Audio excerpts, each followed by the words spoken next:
Maayong adlaw na pod kaninyong tanan. Magsuroy-suroy na pod ang mga sa sapa. So karon kay nindot naman pod ang dagan sa panahon. Diri ata sa sapa magpabug na pod ta.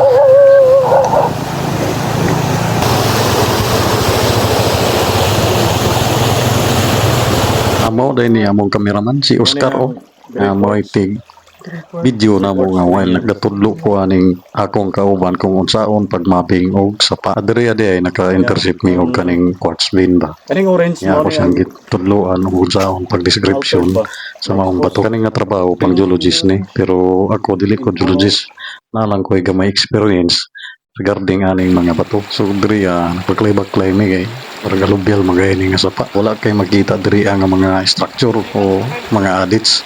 Mao ni ang kinabuhi sa exploration. Subay-subay kag mga sapa. So diri medyo taas-taas na mi og kaning lakaw niya. Relax na ako sa amin. While nagtudlo-tudlo ko siya kung saan pagdiskarte o kung saan pagmapping. Ako na dahil diri siya gitudloan o kung saan paggamit o kompas. Kanang kompas mao na imong gamiton pagkuha og mga adit o structure. Yeah, imong i-balance dre nga may tubig, kumpas na may lubil. Wala. Or kung wala kay kuan, para tingano ko nang tilbok do. Para plain yun.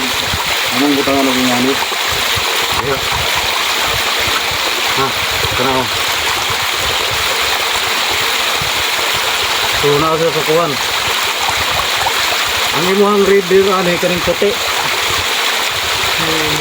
Oh. Almost go north.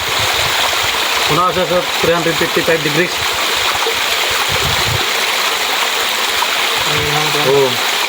Kita do. Beri ka.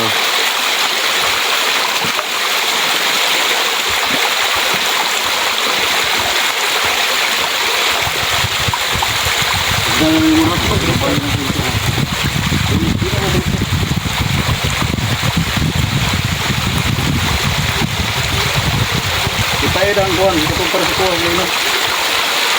Ano ko ba na ba? Kana, edit sa na. Edit sa kuan, ang kumpas. Edit sa kumpas. Na.